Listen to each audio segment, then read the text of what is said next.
Hello my dear students and my dear friends, welcome back once again. Dear students, आज जो हम बात कर रहे हैं वो काफ़ी एक ऐसा क्वेश्चंस, एक ऐसा इंटरव्यू जो अक्सर आपसे पूछा जाता है। किसी साइट पर आग लगने के सामान्य कारणों को बताइए। Describe the common causes of A fire eight A site. दूसरा क्वेश्चन अगर आपसे इस तरह से पूछा जाए कि वर्क प्लेस पर आग के लिए कौन से कॉन्सिक्वेंस जिम्मेदार होते हैं। What consequences are responsible for fire at the workplace? तो आपका जवाब क्या होगा। बहुत से लोग जानते तो हैं, पूरी पढ़ाई किया, सब कुछ किया, लेकिन जवाब देते समय वो कुछ न कुछ गलतियां कर जाते हैं, जिसके वजह से उन्हें परेशानियों का सामना करना पड़ता है और जॉब से हम मरहूम हो जाते हैं। तो डियर स्टूडेंट्स, उन सभी बातों को, सारी चीज़ों को एक एक करके उन बारीकियों को समझेंगे और मैं बताने की कोशिश करूंगा कि आप हर एक चीज़ का जवाब किस तरीके से दे पाए। मकसद बताना नहीं है, मकसद आपको इंटरव्यू में पास कराना है और एक मुस्कुराहट जो आपके चेहरे पे आए, मकसद यही है। अगर कुछ मैं इस तरह की बात करूं, किसी भी साइट पर आग के लिए जिम्मेदार उन सामान्य कारणों को बताइए जिनसे आग लगने की पूरी संभावना होती है। Describe the common causes responsible for a fire at any site which are very likely to cause a fire. तो आपका जवाब क्या होगा। मैं जानता हूं कि इस समय तमाम तरह की बातें आपके दिमाग में चल रही होंगी, जहन में चल रही होंगी, क्योंकि सब्जेक्ट नॉलेज तो आपके पास है, सारी चीज का नॉलेज भी है, लेकिन उन बारीकियों को समझने के लिए कुछ ऐसे लोग हैं, अगर जो एसएसटीएंस हैं उनको तो पूरी तरह से मालूम है, लेकिन अगर जो एसएसटीएंस नहीं है, इट मीन्स जो एसएसटी के स्टूडेंट्स नहीं हैं, उनको थोड़ी दिक्कत हो सकती है, क्योंकि एसएसटी हमेशा आपको ग्लोबल और इंटरनेशनल स्टैंडर्ड का सिलेबस प्रोवाइड करता है। अब मैं बात कर लेता हूं कि आगे और भी चीज़ें जो हैं जो आपसे पूछी जा सकती हैं वो क्या है। Dear students and my dear friends, आपको 9 कारणों को जानना है। Only 9 causes for the responsible of the consequence at work place fire, यानी common cause and consequence of fire in work place. अगर मैं हिंदी में बात करूं तो कार्यस्थल में आग के सामान्य कारण और परिणाम जो होते हैं वो आपकी ये 9 पॉइंट होते हैं, 9 पॉइंट्स होते हैं। यदि आपने इन 9 पॉइंट्स पर कंसिडर किया तो डेफिनेटली आपको कोई प्रॉब्लम नहीं होगी। चलिए एक एक करके मैं देखता हूं। पहला जो आता है वो आता है इलेक्ट्रिकल इक्विपमेंट। ठीक है, यानी आग लगने का जिम्मेदार अगर कुछ है तो इलेक्ट्रिकल इक्विपमेंट्स है। इससे शॉर्ट सर्किट होगा, शॉर्ट सर्किट होने से हो सकता है फायर फैलेगा, स्प्रेड करेगा, चारों तरफ फैलेगा और धीरे धीरे यह रूप विस्फोट के रूप में भी कन्वर्ट हो सकता है। इट मीन्स एक्सप्लोसिव हो सकता है। दूसरी की बात मैं करूं, डेलिब्रेट इग्निशन। इग्निशन के द्वारा भी वहां पे स्पार्किंग होती है और उसकी जो डायनेमिक वे होता है वहां से भी आग लगने की पूरी संभावना होती है। अगले बात मैं करूं, हार्ड वर्क। जैसा कि आपने जब भी आप परमिट टू वर्क पढ़ा होगा तो आपने एक हार्ड वर्क पढ़ा होगा, जहां पे ऐसे कार्य होते हैं जहां हार्ड वर्क, जैसे मैं एक एग्जांपल आपको बताऊं, बहुत सीधा सा एग्जांपल है, जहां वेल्डिंग का काम हो रहा है, यानी जहां आग का हो रहा है, कन्फाइंड स्पेस में आप जो है आइसोलेशन कर रहे हैं या फिर वहां पे वेल्डिंग्स करा रहे हैं, तमाम तरह की चीजें हैं जहां पे हार्ड वर्क अलाउ होता है, तो वहां भी आग लगने की पूरी संभावना होती है। स्मोकिंग, जैसा कि आप जानते हैं, स्मोकिंग जिसे हम सिगरेट को पीना कहते हैं, बीड़ी पीना कहते हैं, तमाम तरह की और भी रीजनल लैंग्वेज में हम उसकी बात करते हैं, तो जहां भी इस तरह की बात आती है तो वहां पे आग लगने की पूरी चांसेज होती है, पूरी संभावना होती है। नाउ नेक्स्ट पॉइंट पे अगर हम कंसीडर करें, कुकिंग अप्लायंसेज, यानी खाना बनाने के लिए जो इलेक्ट्रिक या अन्य चीज़ों का हम यूज करते हैं, गैस का यूज करते हैं, लकड़ी का यूज करते हैं, तो जिन चीज़ों का जिन उपकरणों का, अप्लायंसेस का यूज करते हैं, उनसे भी आग लगने की पूरी संभावना होती है। फिर मैं बात करूं हीटिंग अप्लायंसेज, ऐसे बहुत से अप्लायंस हैं जो गर्म होके काम करते हैं। जैसे एग्जांपल के तौर पे मैं बात करूं, आपके यहाँ गीजर लगा हुआ है, आपके यहाँ आप इलेक्ट्रिक प्रेस देखते हैं, ये सब क्या है, these are the heating appliances in also. तो ये सारी चीजें हैं। अब मैं बात करूं unsafe use and storage of flammable liquid and gas. अगर वर्क प्लेस पे लिक्विड है, गैस है, अगर उनका रख रखाव सही तरीके से नहीं है तो डेफिनेटली वहां आग लगने की जो पॉसिबिलिटीज होती है वो काफी स्ट्रांग हो जाती है। गैस है, फिर भी वो स्ट्रांग हो जाती है, पॉसिबिलिटी बनती है फायर के लिए। तो इस पे भी हमें कंसीडर करना है। एंड नेक्स्ट पॉइंट की बात करें मैकेनिकल हीट, तो dear students mechanical heat it means अगर कोई भी मशीन है जो लंबे समय तक वर्क कर रही है, काम कर रही है, तो आप देखेंगे कि वह गर्म हो जाती है और गर्म होने के बाद से वहां से चिंगारियां निकलने लगती हैं। यह कुछ इस तरह का रिएक्शन होता है जिससे हमें फायर वहां ओरिजिन हो जाता है, फायर जनरेट हो जाता है और फिर आग के रूप में हमें रिजल्ट मिलता है। अब मैं बात कर लेता हूं जो फाइनली लास्ट पॉइंट है वो केमिकल रिएक्शंस है।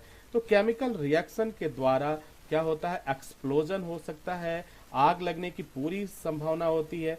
अब जैसे केमिकल रिएक्शन की बात करूं, मैं एग्जांपल की बात करूं, तो कहीं पे ऐसे इस तरह का लिक्विड रखा हुआ है, जस्ट लाइक प्रोपेन रखा हुआ है, एथेनॉल रखा हुआ है, मीथेन रखा हुआ है, और वहां पे अगर फास्फोरस उससे रिएक्शन कर जाए, फास्फोरस जिसको आप कहते हैं सोडियम फास्फोरस मिला करके कुछ इस तरह के मैच बॉक्सेस बनाए जाते हैं, जिसे आप क्या कहते हैं, माचिस कहते हैं, उसमें बारूद लगा हुआ था, उससे अगर ये रिएक्शन कर ले तो केमिकल रिएक्शन होगा और देन उसका रिजल्ट मिलेगा, क्या मिलेगा, एक तरह का आग मिलेगा या एक एक्सप्लोजन मिलेगा, विस्फोट मिलेगा।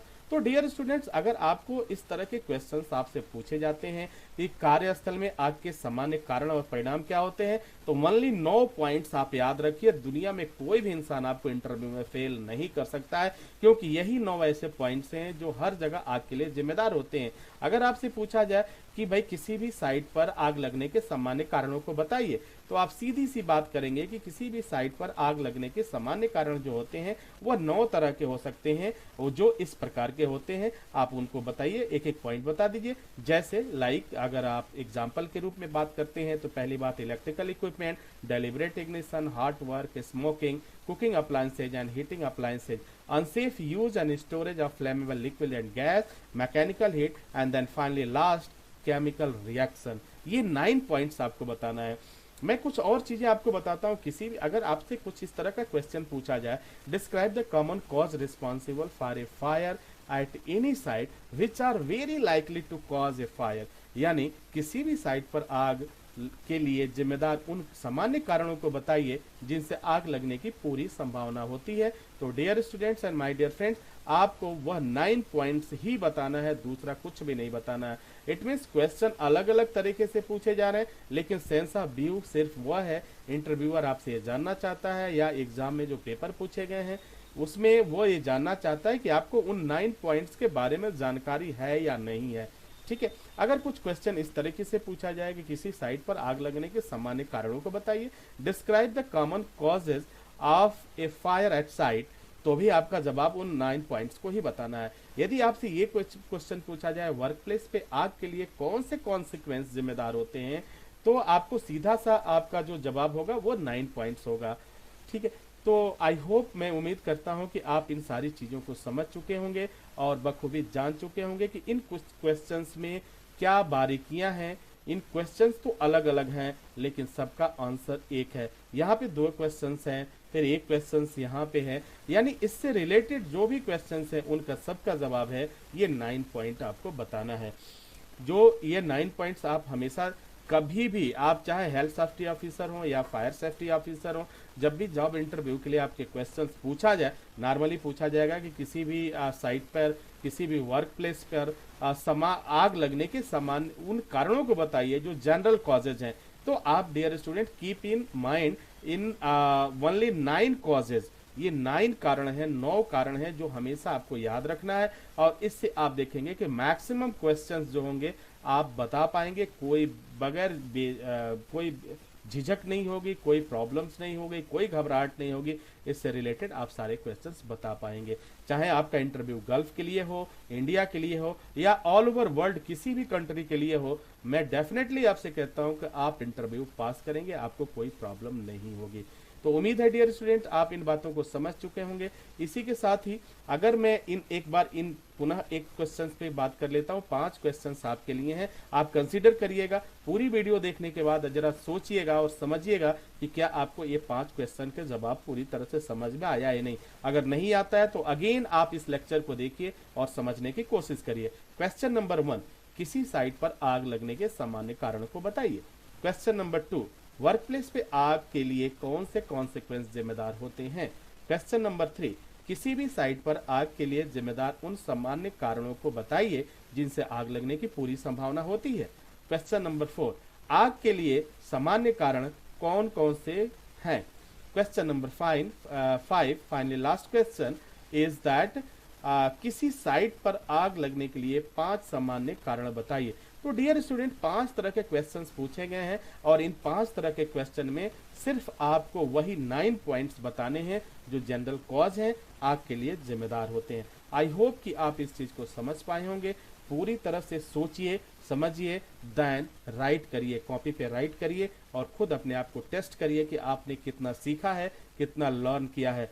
बाकी चीज़ों में में दिमाग लगाने की कोई ज़रूरत नहीं है। आप अपनी पूरी तैयारी करिए और मैं आपसे वादा करता हूं, एक गारंटी है कि आप पहली बार में इंटरव्यू पास करेंगे और आपको एक बेहतरीन जॉब मिलेगा। आपके चेहरे पे मुस्कुराहट होगी, आपके अपनों के चेहरे पे मुस्कुराहट होगी।